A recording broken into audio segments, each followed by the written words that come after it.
শতরূপে সারদা বই থেকে পাঠ।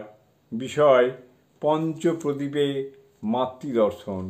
এবারের পঞ্চপ্রদীপ প্রব্রাজিকা ভারতীপানা লিখেছেন অমিয় কুমার বন্দ্যোপাধ্যায়। পরবর্তী অংশ।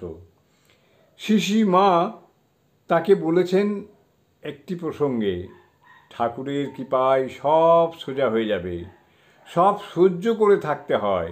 ঠাকুর বলতেন স স স, তিনটে স, সেই যে সয় সেই রয়। এরপর শিশিমা ঠাকুরের কাছে হাত জোর করে প্রার্থনা করলেন, ঠাকুর রক্ষা করো। শিশিমায়ের এই উপদেশ ও প্রার্থনা সেই প্রসঙ্গে অব্যর্থ ফলপ্রসূ হয়েছিল। এই উপদেশ ও শ্রীমায়ের প্রার্থনার এই রক্ষা কবচ ছিল ভারতী প্রাণাজির চিরসাথী।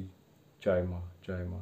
জননীং শারদাং দেবীং রামকৃষ্ণং জগদ্গুরুং পাদপদ্মে তয়ো শ্রিত্বা প্রণমামি মুহুর্মুহুঃ।